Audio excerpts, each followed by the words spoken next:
¿Cuánto tiempo lleva consumiendo una persona?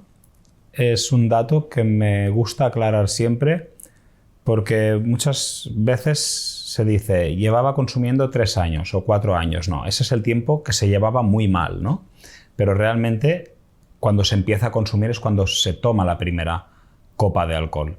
Yo empecé a consumir con 14 o 15 años. Por lo tanto, entrando en tratamiento con 23 años, digamos que estuve 8 o 9 años de consumo antes de pedir ayuda. ¿Y cuántas veces ingresaste en un centro de adicciones? Ingresé varias veces en diferentes centros y diferentes instituciones y diferentes modelos de tratamiento. Principalmente porque yo no hacía el tratamiento como debía hacerlo. Y esto es algo que también me gusta aclarar, que es importante que cuando una persona empieza un tratamiento en una institución, si no ha hecho bien el tratamiento o si han habido conceptos que se han quedado por abordar o por trabajar, que se retome el tratamiento, que se puede salir, que tener una recaída no significa que uno ya no pueda recuperarse. Esto no significa que haya que tener recaídas. De hecho, en el tratamiento para mí no debería haber recaídas, no tiene que haber recaídas si el tratamiento se hace bien, ni motivos para que las hayan si todas esas situaciones de riesgo que pueden llevar al paciente a recaer se trabajan y se afrontan de una manera terapéutica dentro de la clínica y también en la fase de mantenimiento después de lo que es el programa. En el libro comentas que tu caso tenía algunas particularidades, que eras un paciente especialmente difícil. ¿Por qué no te funcionaron la mayoría de centros? Mira, la mayoría de tratamientos, los tratamientos que hice hasta que encontré el tratamiento, hasta que hice el tratamiento que me fue bien, no me funcionaron porque yo no hacía bien el tratamiento. No me funcionaron porque o lo hacía con prisas, o quería hacerlo a mi manera, o había pautas que no quería asumir. Es decir, había partes del tratamiento que yo no hacía al 100% del tratamiento. Ahora bien, sí que es cierto que cuando yo pedía la alta voluntaria, a mí me daban a veces incluso hasta las gracias los profesionales. Es decir, nadie impedía que yo cogiera la puerta y me marchara. Y en verdad se estaban sacando un caso difícil también de encima, ¿no? Una persona que quizás en el centro era disruptiva, daba problemas. Entonces, claro, no se puede retener a nadie en una clínica. El tratamiento es voluntario, pero hay que entender que la persona consume en contra de su voluntad, que tiene el cerebro secuestrado, que el adicto no consume porque quiere ni para pasarlo bien, sino que consume porque no puede dejar de consumir y porque si no consume, lo pasa mal. Es decir, consume para no sufrir. Entonces, la voluntad del adicto va a ser la de seguir consumiendo a pesar de las devastadoras consecuencias, a pesar de los límites y a pesar de la voluntad de recuperarse.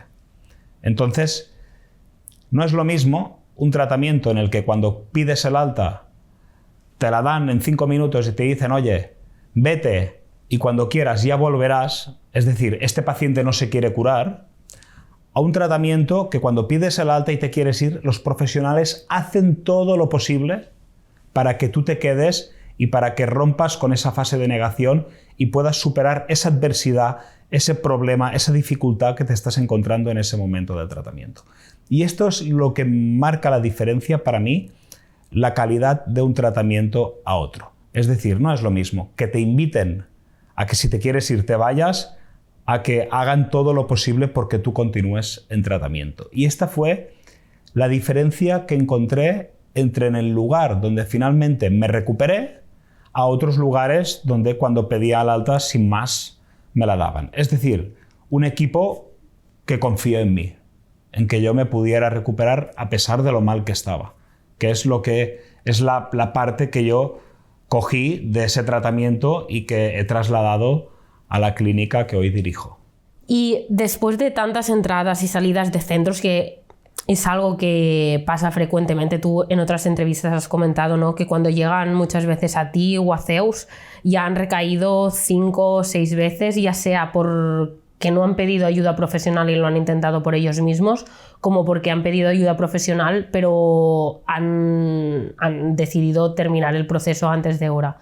¿No perdías la esperanza tú o estas personas después de tantas recaídas de entrar y salir y ver que estás como en una espiral, en un bucle que no tiene salida? Es muy importante esto que estás comentando, porque hubo momentos muy difíciles para mí en los que se habla de pérdida de esperanza, momentos muy difíciles para mi familia, para las personas que quiero, que yo los miraba y digo, es que veo a mi familia que no sabe qué hacer conmigo, y tuve que aprender a aprender.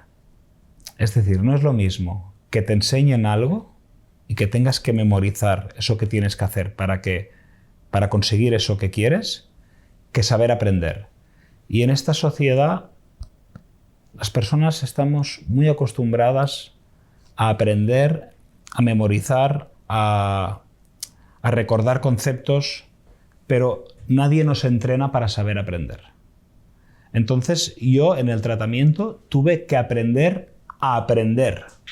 Y aprender a aprender significó un entrenamiento de constancia, de perseverancia, de fe, de esperanza, de he recaído, tengo ganas de suicidarme, tengo ganas de dejar de sufrir, no quiero seguir viviendo, no merezco ser feliz, soy lo peor, pero hay una luz dentro, hay una cosa que se está despertando, que es la fe, la esperanza, es decir, esa convicción de que tú vas a seguir a pesar de las dificultades, de las consecuencias, de las piedras en el camino.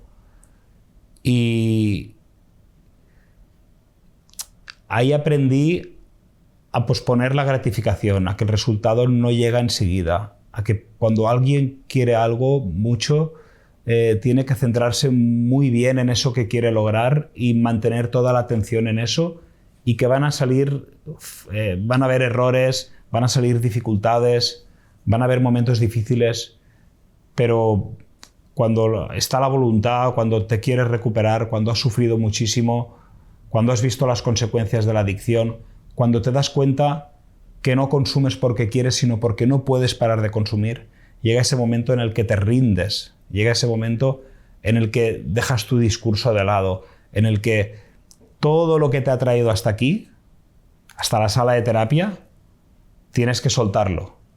Porque sostener las ideas que te han traído hasta una sala de terapia solo haría que dentro de un año vuelvas a estar en una sala de terapia, ¿no? Entonces, todo tu discurso lo apartas, dejas de confiar en ti mismo por un tiempo, porque al final siempre acabas drogándote, siempre acabas con alguien que te dé un poco de cariño, y empiezas a confiar en el discurso de otras personas que se han recuperado, que te encuentras en los grupos de terapia, y en el discurso de profesionales capacitados para ayudarte.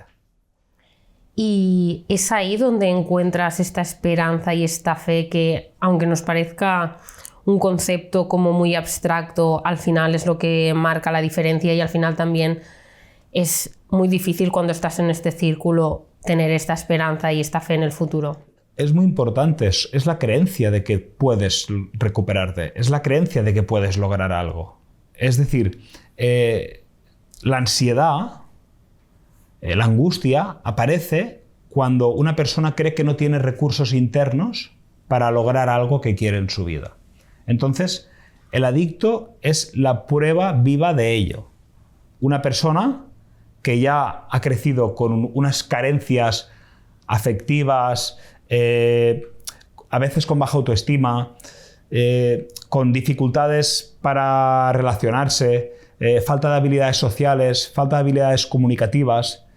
Es decir, ya tiene un discurso creado sobre sí mismo de yo no soy suficiente, de quizás no valgo lo que debería de valer. Es decir, una persona que no se quiere, que no se ama lo suficiente.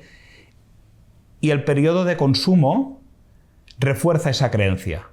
Porque además, durante el tiempo de consumo se han perdido amistades, se han perdido parejas, económicamente la persona adicta tiende a tener dificultades, ha habido problemas en el trabajo, ha habido problemas académicos. Entonces, esa creencia de no sirvo, de no soy suficiente, de no valgo, está reforzada. Entonces, modificar esa creencia de voy a poder hacer esto, de yo puedo lograr esto, de estoy viendo gente que estaba como yo, que lo ha conseguido, y si ellos han podido significa que yo también puedo.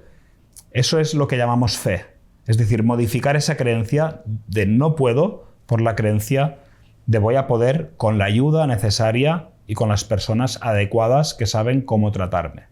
Tampoco hay que entrar en el autoengaño de a partir de ahora creo que voy a poder y voy a poder y no voy a recaer y esto se ha acabado, porque estaría autoengañándose la persona, porque hay una parte del cerebro que está afectada por el uso de sustancias. Y no se trata solo de creer que puedo, sino de darle el tiempo suficiente a la recuperación para que el tratamiento sea eficaz, sostenible y preventivo. Es decir, que en 2 años la persona no recaiga y vuelva a estar como estaba.